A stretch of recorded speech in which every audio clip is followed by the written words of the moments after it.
Hi, happy Thursday, everybody.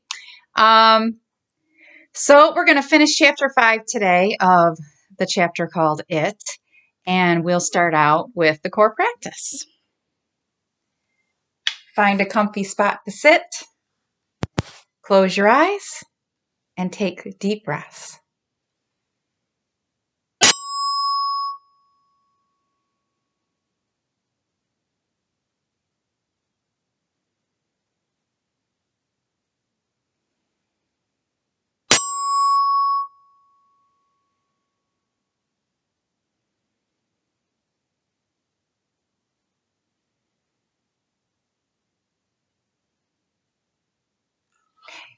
Good. So today I am grateful for my teacher friends who we've been able to keep in touch over the last couple of weeks to find ways, different ways of reaching you and lifting each other's spirits. So I am grateful for my Pine River teacher friends today. All right, let's finish chapter 5. So if you remember, they were looking through a baby naming pamphlet to see what names they liked for the new baby. Ramona preferred Gwendolyn for a girl because the name meant fair. If she had to have another sister, she wanted one who would always play fair. Mr. Quimby suggested names that were much too fancy. Alfonso, Horatio, Clorinda Hepzibah, or Quentin Quincy Quimby. His daughters, however, did not take him seriously. This was more of his joking because he was worried. What if it is twins? Ramona's thoughts presented a whole new problem. She studied the pamphlet once more. Paul and Pauline, Boris and Doris, Gerald and Geraldine. They could be 2 girls or 2 boys, Beezus pointed out. Abby and Gabby, said Mr. Quimby. Peter and Mosquito. Daddy, you're now just being silly. Ramona was always stern with her father when she felt he had gone too far with his jokes. Mrs. Quimby asked what was wrong with plain names like Jane or John. Nothing, agreed her daughters, but fancy names were more fun to look up. They discovered that Hobart meant clever, but of course they weren't going to name their baby after Howie's uncle. Finally, it came to be known as Elgie. When Mrs. Quimby could no longer squeeze into her clothes and change to maternity clothes, Mr. Quimby recited, Elgie went out walking. Elgie met a bear. The bear was bulgy. The bulge was Elgie. Mrs. Quimby said, You wouldn't think it was so funny if men had babies. However, she laughed and referred to the new baby as Elgie after that. The girls, when told that Elgie was short for Algernon, looked up the name and discovered that it meant courageous. Of course we couldn't really name it Algernon, said practical Beezus. Everyone at school would make fun of him. Nobody is named Algernon except in old-fashioned books.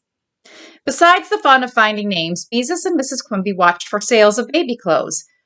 Ramona's diapers, inherited from Beezus, had long ago been used for dust cloths, much to Ramona's relief.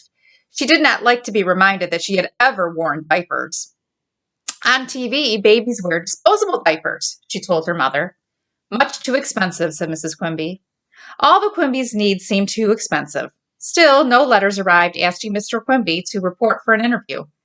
Maybe I should go to Saudi Arabia like old moneybags, work double shifts and earn enough to pay off our bills and the mortgage, and buy a car that wouldn't eat us out of house and home and repair bills, he said thoughtfully. This time, his daughters were sure he was joking. Bob, please be practical, said Mrs. Quimby. You have no engineering experience. Because she needed exercise, she left for her evening walk. Ramona decided to go along because she wanted to talk privately to her mother. As they walked beneath the budding tree, she began by saying, When Elgie comes home, I won't be your baby anymore. That's right, agreed her mother. You will be my middle child, with a special place right in the middle of my heart. And when Elgie comes, I will be home so we can spend time together. Daddy will have found a teaching job by then. Ramona was comforted. They walked in silence for a while before she asked another question that had been worrying her. Does Elgie hurt you? Mrs. Quimby's smile was reassuring. No, he doesn't hurt me, but he does kick. She laid Ramona's hand on the bulge that was Elgie, and sure enough, Ramona felt a kick so tiny it was almost a flutter. There she is, feeling her mom's belly. Ramona was stunned by the miracle of that little kick and was silent all the way home. Mr. Quimby began to work double shifts weekends at the frozen food warehouse. He looked so tired and discouraged that his daughters were frightened. Somewhere, someplace, there must be a school that wanted their father. Nothing in the world was worse than unhappy parents. Nothing. When parents were unhappy, the whole world seemed to go wrong. The weather even seemed rainier, although this was probably in Beezus and Ramona's imaginations. Their part of Oregon was noted for rain. Then one day a letter did arrive offering Mr. Quimby a teaching position in a one-room schoolhouse, grades 1 through 8, in a town no one had ever heard of in southeastern Oregon. Beezus ran out to the car for the road map. "That's miles away," she said when she had searched the map and found the town. "It's miles from any place. It isn't even on a red line on the map. It's on a black and white line almost in Idaho." "What's in that part of the country?" wondered Mrs. Quimby, who, along with her husband, had lived in Oregon all their life, but never visited that corner of the state.